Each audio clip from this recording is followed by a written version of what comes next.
Good morning, traders. Chris Buss here with Traders Profit Compass with your morning look at markets for Tuesday, November 23rd. And as always, run your video player at 1.25 or even 1.5x to make the best use of your time. Let's take a look at equities and futures. Equities are off about 4/10. Oil's down 1%. Gold's down about $10. Bitcoin's up 0.5%.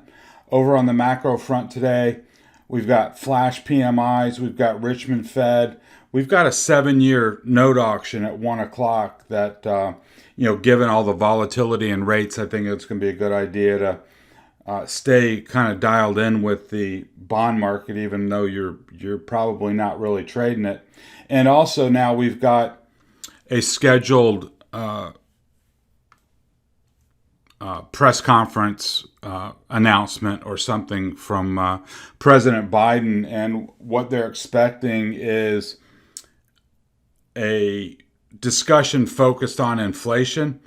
And as part of that, they're anticipating that he announces a release from the SPR, this Strategic Petroleum Reserve, of between 35 and 40 million barrels. Just to put it in context, our whole reserve, the SPR holds, or the shouldn't say that, the SPR inventory is about 600 million barrels. So looking at about 5% of that, I guess, 35 million barrels, something like that. Over on earnings today, we've got, before the bell, we've got Dick's, Best Buy, that Chinese EV maker Mpeng XPEV, Dollar Tree, Medtronic, Burlington Coat Factory, ADI, Analog Devices, semiconductor name. And then after the bell, we've got HP, Gap, Nordstrom, Dell, and Autodesk. So pretty big day. I mean, got a lot of retailers in there with Dick's and Best Buy, Dollar Tree, etc. Got a few tech names, got an EV name, got a lot of retail, that kind of thing. So a nice mix to watch for. And of course, we had Zoom last night, I believe, which is down. So today, that should set up as a bracket trade, or at least one to put on your watch list for gaps. Okay, let's go through our routine here this morning. U.S. dollar took another leg up. I think a lot of that is due to our relative positioning in the, the euro is falling apart. If you go pull up a chart of the euro, it is 62% of the dollar index. So when that thing craters, you're going to get a lift in the dollar, and I think a lot of that is COVID related. But then you go over here with our rate pop that we had yesterday. You've got a rate differential as well. So money's going to migrate to the areas of safety, the areas of where it's treated best is in terms of returns. And right now that is the dollar. And I just mentioned the rate rise yesterday. So we had come up to the top of the range, and then we came down, and now we've this whipsaw was yesterday. And I don't know the reason, all these different market internals, whether it's sentiment related, whether it's interest rate related, it's always hard to pin a reason. All I know is the high valuation stuff got killed yesterday, and you probably saw that yourself. I mean, just go through all these names: Peloton, Pinterest, Zoom. All the ARC names were off like 4 and 5%. There were names, high flying software names off 7-9%. So even in we're going to look at it in a second, but even in the the FATMAAN complex. I mean, Microsoft had a $10 reversal. That is hard to do on a name like Microsoft, with such a large cap name. You wouldn't think that it would rocket up $2 or $3, then go down $10. I mean, that's just not normal price action behavior on such a big name. And we saw that in quite a few names yesterday.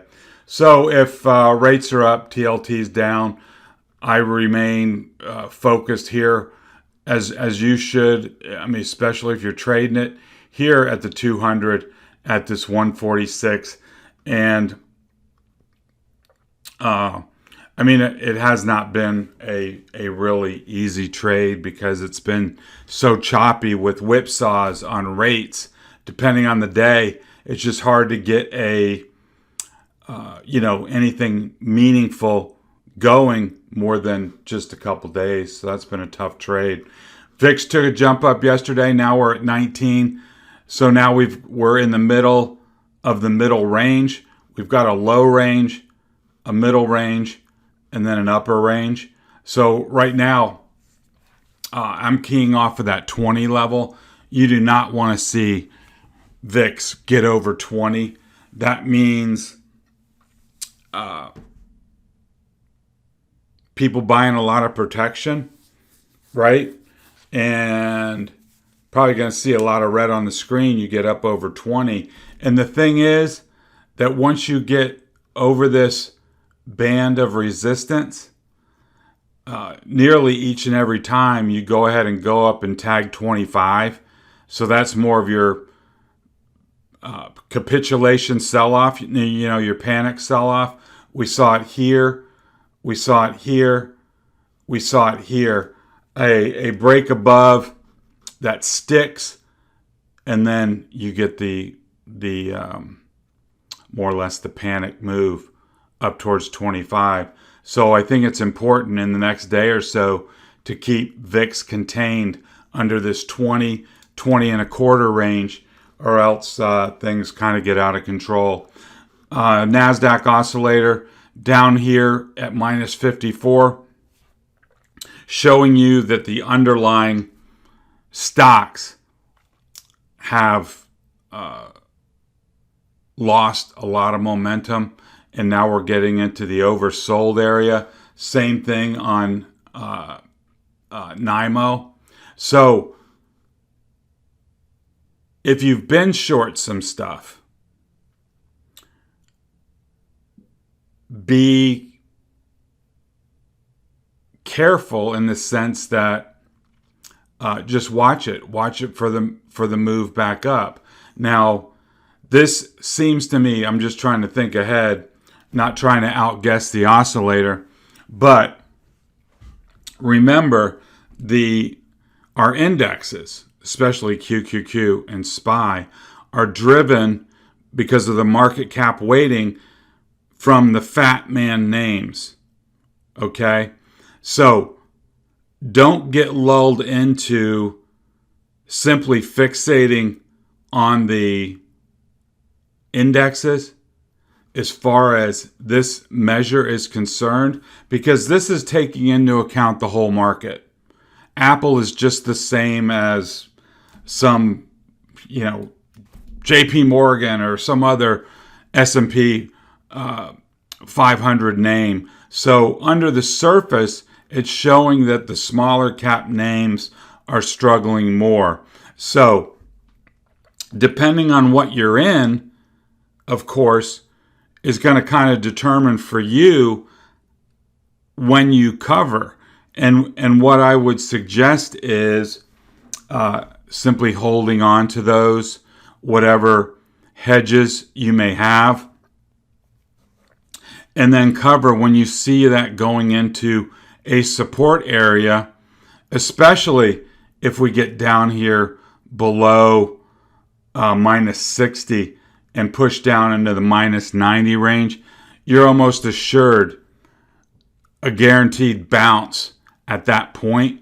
And so you want to be kind of working your way out of your hedges rather than, oh my God, the market's going down, and now, is a time to buy protection. So it's getting late in the game for trying to pile in short, in my opinion. Okay, let's look at SPY and go through these, and just, I think right now we're at a pay close attention moment.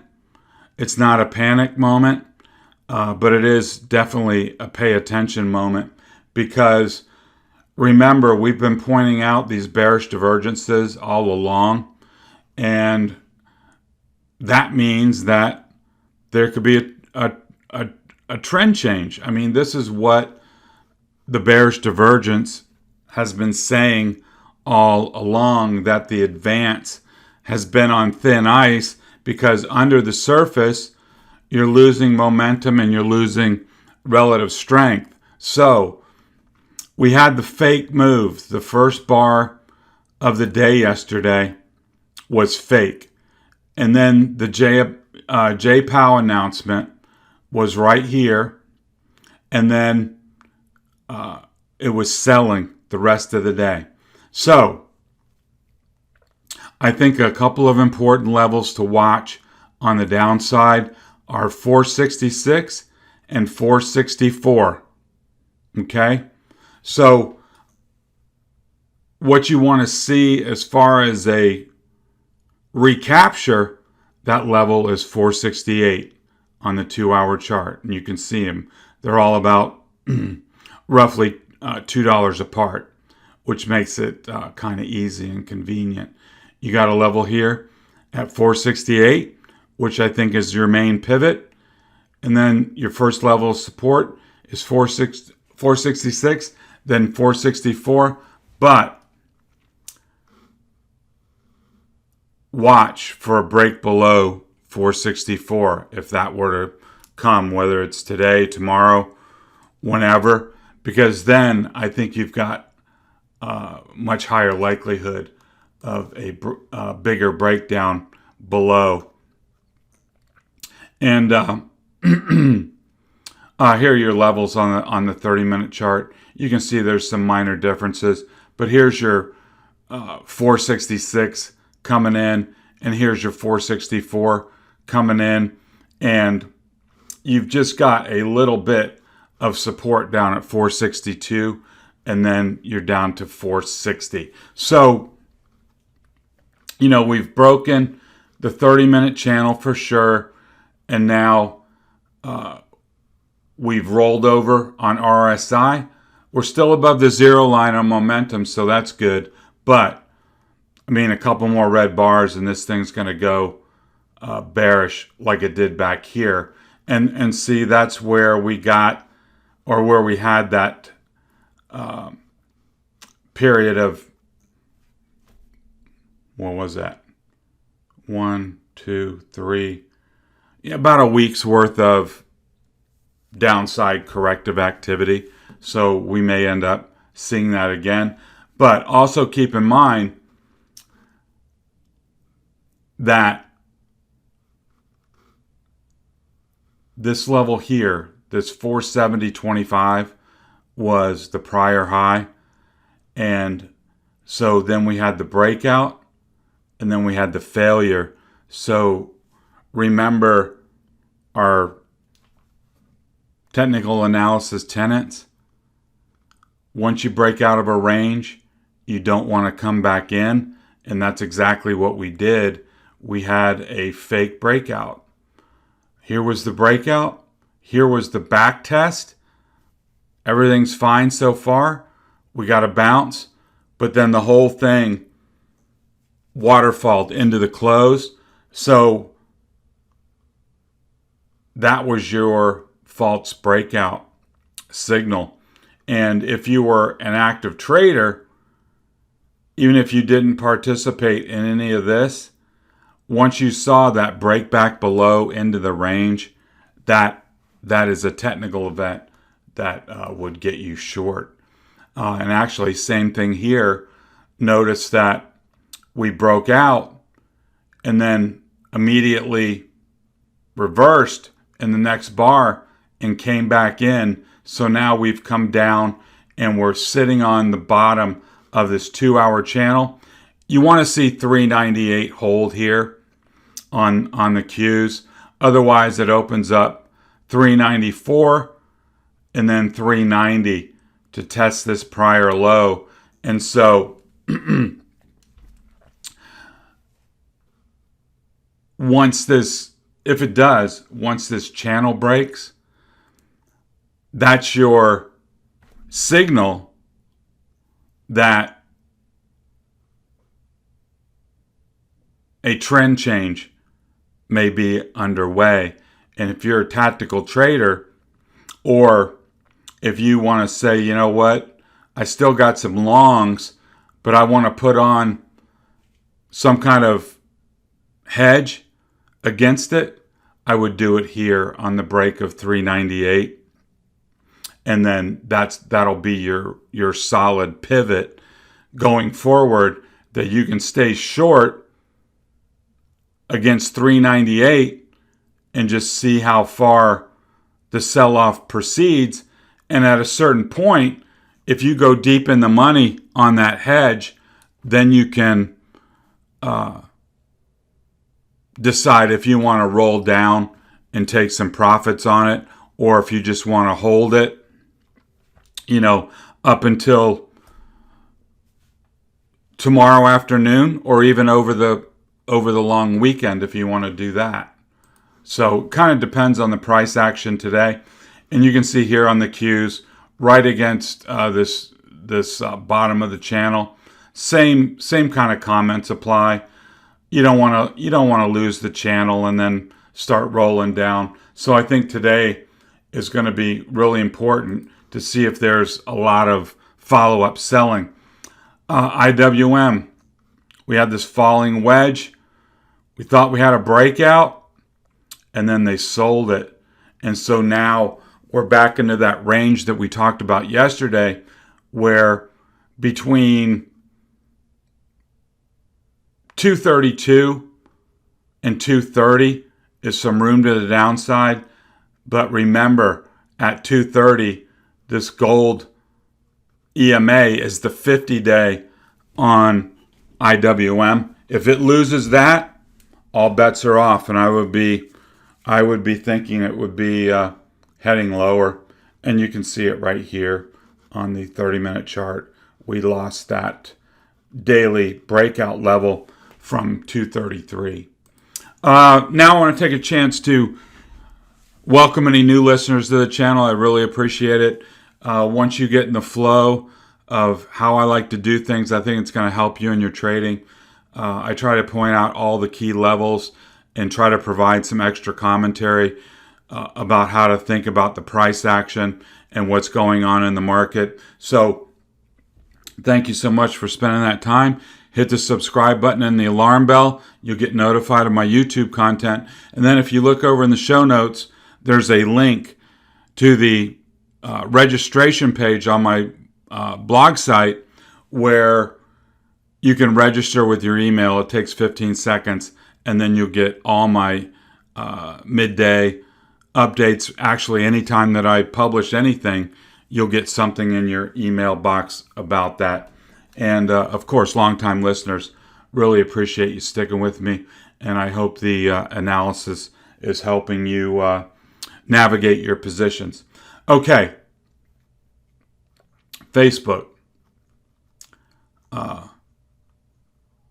A reach up here to 354, reach here, fail, down. We know that this level here at 341 is important. Why? We had support, hold, and then yesterday we closed right on that level.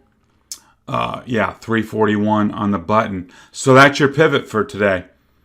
I think the next key level is right down here at 336, maybe 336 and a half, because then you've got a big void here in the charts, And what you'd probably see is a move down here to this gap. So 341 is your main pivot, and then 336 would be your next support. Apple. Big fast advance. Giant bar out of the gate.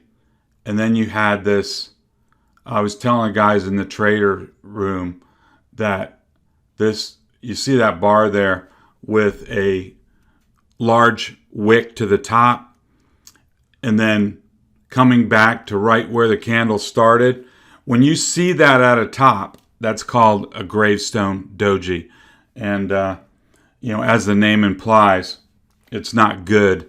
And so what it means is that there were a bunch of buyers, but then even more sellers came in and drove it back down to the original price. And usually that's an indication that the sellers just took control. Now you need a follow-up bar to kind of confirm that, but here you got it, and there was a follow-up bar to the downside. Then there was a couple hours where nothing happened, and then you got the flush into the close.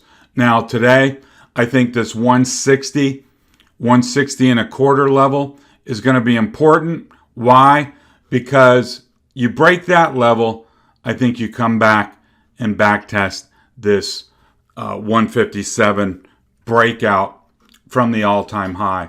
You may want to mark that on your charts. 157 was the all-time high breakout. And so now we may come back to test that. Notice we've come from way overbought. We broke down there and we put in a high-level bear cross here. So it's got to hold the line here, or I would anticipate this coming back to 157. Tesla. If there was one stock that I wanted you to watch for risk sentiment, I think it would be this one. I think it's the sweet spot between I think it's a fulcrum of the market. An Apple, a Microsoft, a Facebook, kind of an Amazon name. I view those as ultra high quality, monster balance sheets, solid earnings support, that kind of thing. And of course, mega cap tech. So those are real solid quality names that I would imagine trade much more fundamentally than Tesla.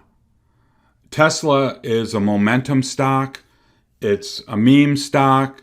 It's a mega cap tech stock. It's like everything all in one. And I think to get a gauge of the market, I think this is a good one to follow, even if you don't trade it. And so let's see what we got here. Because I think if you see Tesla really, really crack, I think you're going to see a lot of carnage out there. If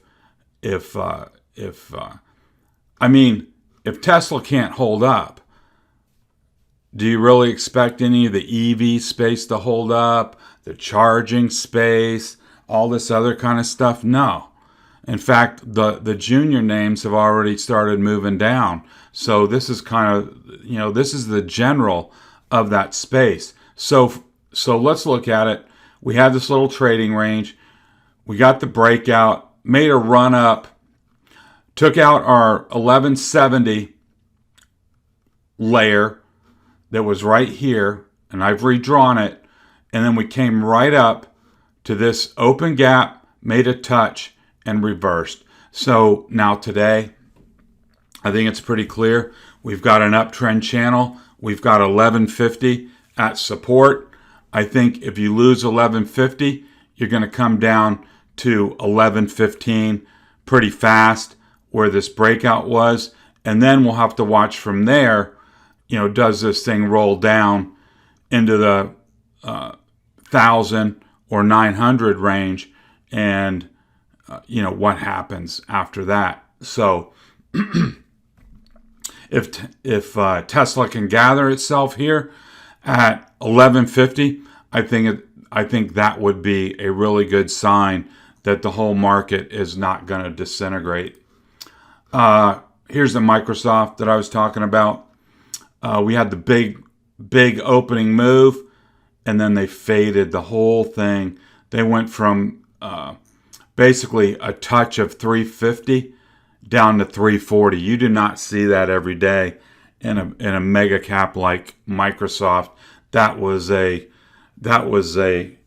outrageous outsized reversal, and that is it's never a good thing. So today 340.50 I think is your pivot right here. If it can recapture from above, I think you can go up to 342 and then break out. But with this momentum starting to turn, I think it's probably going to be a better idea to focus down at 338 and 337 to see if those layers can hold down below.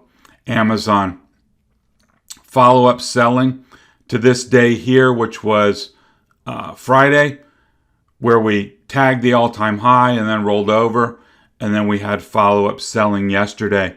And so right here, we're kind of in no man's land.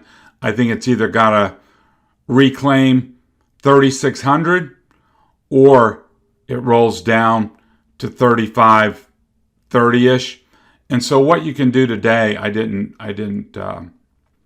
mark it here, but you can key off of yesterday's close at 3572 right here, call it 3570. You get a break below 3570, I think you're going to have a quick $35 move down to 35.25.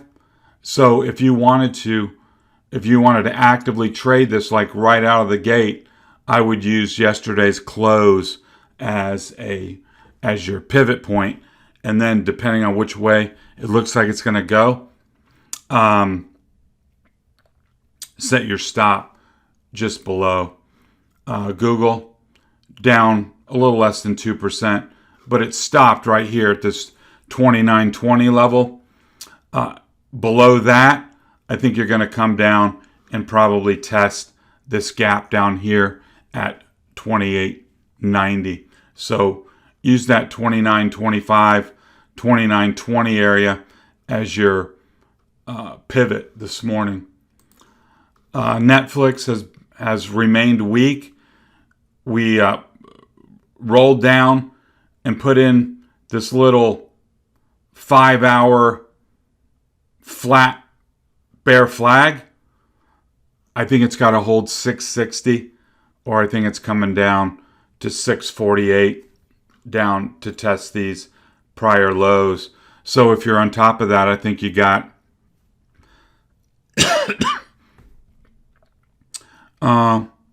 a good 1250 to the downside right out of the gate, and then potentially even down to 640 where we had a larger trading range below. If it can hold that and then break out of 665, then you can get a run up to 675 or higher. Semiconductors. Again, this is really, really bad bearish price action. You had a breakout above the channel and then a sell-off back into the channel. Remember the tenets. Once you're outside, you don't want to go back to the old range. That's what it did. Where's your target? Bottom side of the range. We got that all in one bar and then we broke the channel. So now we are sitting on a $5 gap, and you've got a very clear pivot at 307.50. Watch your NVIDIAs, watch your AMDs, watch your Intels. Those are the big names inside of the SMH. And if they're being weak or going down, I would imagine this gap will fill. Maybe today, maybe tomorrow. You do have some support here at 305. That was the original breakout point. And so if you lose 305 and fill this gap, it's not that much farther to go down and tag the uptrend line.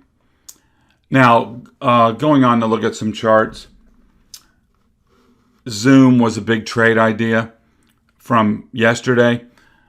Some of you may have gotten involved before earnings.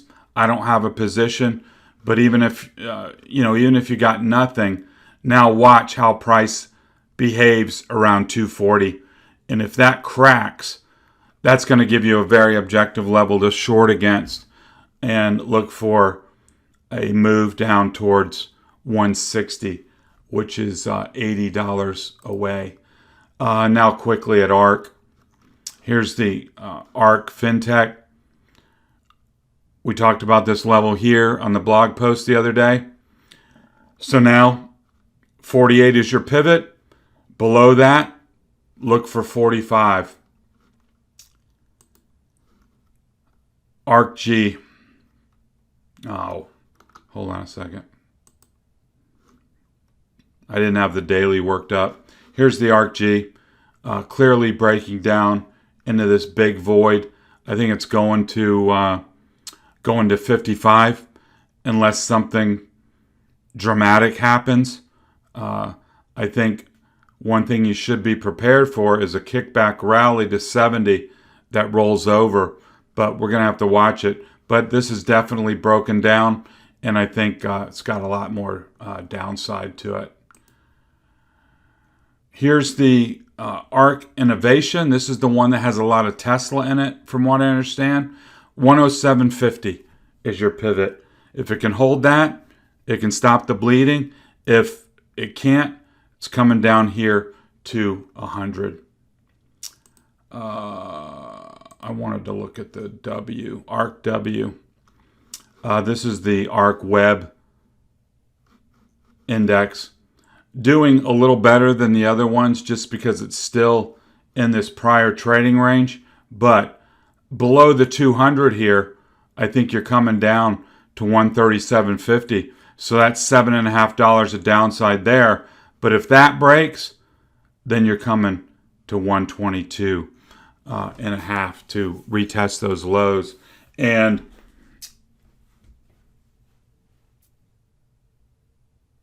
just to make a final comment, I think the ARK complex is going to be in the high valuation names. If you want to go single name, I think the ARK baskets and the high valuation names are the things that you're going to want to short, even if it's a hedging position or an outright, directional short that you want to be short. I think those names are going to remain, or I think those are the ones that are going to have muted bounces and larger. I think they're going to outperform to the downside, is what I'm trying to say in a very clumsy way. I mean, why would you want to short Apple or the Qs? I mean, if FATMAAN, for the large part, holds together, but the bottom keeps falling out of the high valuation stuff, that's where you're going to benefit from being in these ARK low float names. And if the ARK funds get a wave of redemptions, remember that all the stuff that she holds, for the most part, are highly illiquid. I mean, she owns like 20% of some of these companies. And if you get big redemptions and you just can't peel off, okay, well, I'll sell some Tesla to come up with the money for the redemptions, and she has to start digging in to these names with low liquidity, they could go down really, really fast. So keep your eye on ARK. You know, one day of selling does not make for a trend change or anything more than what it is. We're going to have to wait for more information to say, okay, this whole thing has changed. So let's keep an eye on it. I hope you found the information helpful. Let's wrap it up there. It's been Chris Buss with Traders Profit Compass. Talk to you next time.